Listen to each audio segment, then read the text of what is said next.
Your phone rings, you look at the screen, you know who it is, and instead of picking up, you watch it ring out, and then you text them, "Hey, just saw your call, what's up?"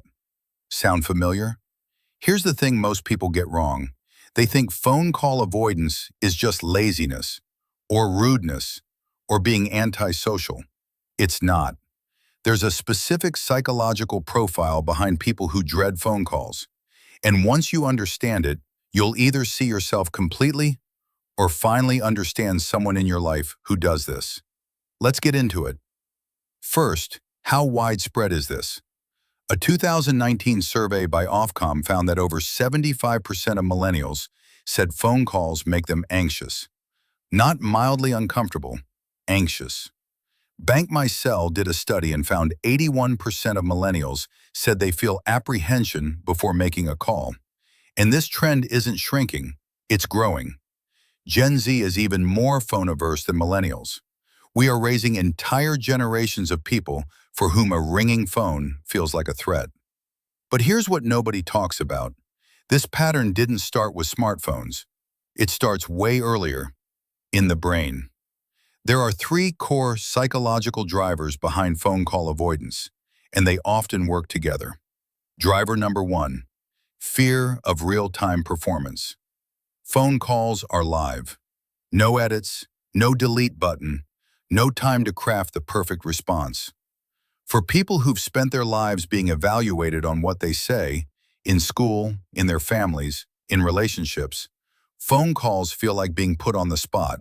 Every single time. Psychologists call this communication apprehension. It's a documented anxiety disorder tied specifically to real-time verbal interaction. The brain treats the ringing phone the same way it treats a pop quiz: sudden, uncontrollable, and impossible to prepare for. Driver number two, perfectionism and overthinking. People who avoid calls tend to score high on perfectionism scales. They want to get their words right. Text lets you do that. You can rewrite. You can think. You can even Google something before you respond. A phone call strips all of that away. When perfectionists pick up the phone, their inner critic is live on air. Every pause, every moment they can't find the right word, it registers as failure. So over time, their brain learns, avoid the call, avoid the failure. Driver number three, the unpredictability problem. Here's one that surprises people. Phone call avoiders often have high sensitivity to social unpredictability. They need to mentally prepare for social interactions. A phone call that comes out of nowhere? That's a social ambush. Think about it. With a text, you can see the conversation forming. You have context. You can emotionally regulate before you respond. A surprise call gives you zero prep time. For high empathy, introverted, or anxious people, that's genuinely distressing.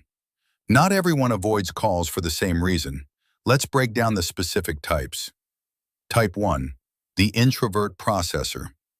Introverts restore energy in solitude and drain energy in social interaction. Phone calls are socially demanding with no visual cues, no natural pauses, and no exit. They can't look away. They can't take a beat. It's full social engagement, and to an introvert, that's expensive. Type 2, the high-functioning, anxious person. These are the people who look perfectly fine from the outside. Career going well, social life intact, but internally, they catastrophize. They'll imagine every way a call could go wrong before they even dial. What if I say something awkward? What if there's silence? What if I cry? They don't pick up because in their mind, the call has already been a disaster 3 times. Type 3, the rejection-sensitive individual. Rejection sensitivity is a trait where a person experiences intense emotional reactions to perceived criticism or rejection. On a phone call, they're hyper-focused on tone.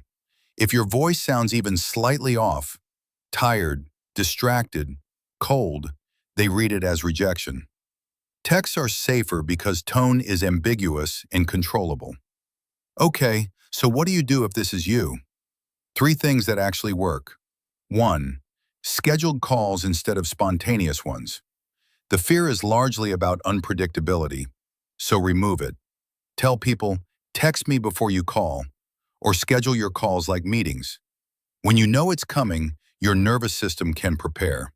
Studies on social anxiety consistently show that predictability lowers activation. 2. Exposure, small and graduated. This is the CBT approach, and it works. Don't force yourself into a 45-minute family call when you're terrified. Start small. A 2-minute call to order food instead of using an app. A quick call to confirm a reservation. Each successful call is evidence that your brain's threat response was wrong. Stack enough evidence, and the loop starts to break. Here's the takeaway. Avoiding phone calls isn't weakness. It isn't rudeness. For millions of people, it's an anxiety response wired deep, built from perfectionism, fear of judgment, sensitivity, or just the way they were raised to communicate. Understanding why it happens is the first step to changing it, or at least to stop beating yourself up about it. If this was you in this video, share it with someone who needs to hear it. And if someone in your life avoids your calls, maybe now you'll stop taking it personally. Drop in the comments, text her or call her. I'm genuinely curious. See you in the next one.